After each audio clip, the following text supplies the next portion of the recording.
Boxing King Media in association with Box Road. We've got Dave Coldwell, Hopey Price. Hopey, I've seen on Box Road you've got 2 fights scheduled. What's the plan? What's going on there?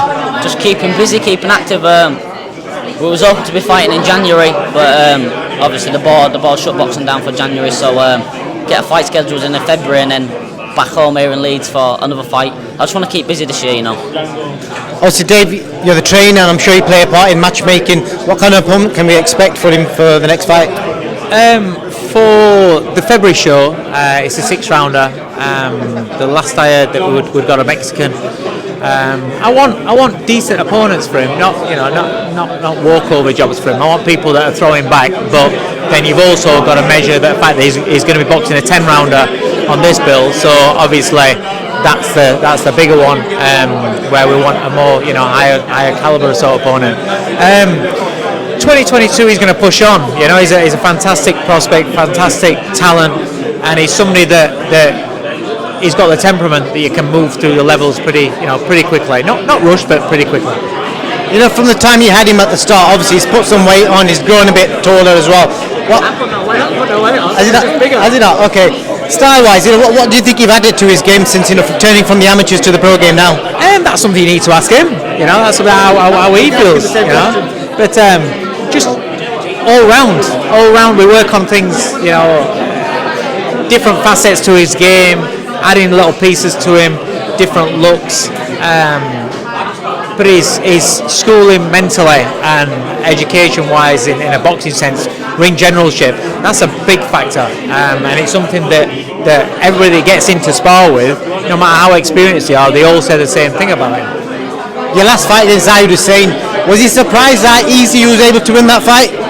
Not really, to be honest with you. I always knew I was going to do that sort of job, and that's why I was happy with it being at home. I was happy with it being a Leeds local derby, and I wanted to show everyone that how good and how many levels above him I was. I believed I'd done that, and I believe that's when people started taking note, and this year more than ever that they will start taking note. Obviously, you're a decorated amateur, and I asked Dave the same question. I'm going to ask you as well.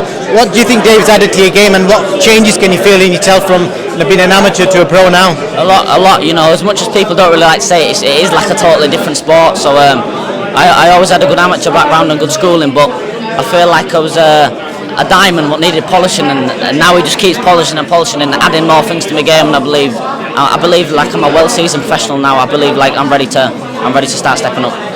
I'm going to put you on the spot here. What's your relationship like with Dave? Because I know Dave's very picky about who he trains and who he hangs about with. So, what's your relationship like with Dave? Dave's like a second father to me. He's like me with a dad. I probably see him more times than I do see my dad anyway. So, we're in the gym every day, and we've got a good relationship.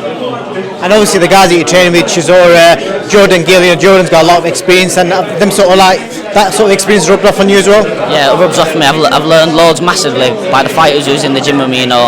Some of them's been there and done it, and they're still learning themselves, and I'm picking up things, and I'm like a sponge, take it all in, and experience can't be bought, it can only be learnt. So do you just want to tell the fans, Dave, what they can expect to see from Hopey Price in the next 18 months or so? Have you got a plan mapped out for him? In the next 18 months, I genuinely believe that in 18 months' time, this kid's going to be a superstar of British boxing.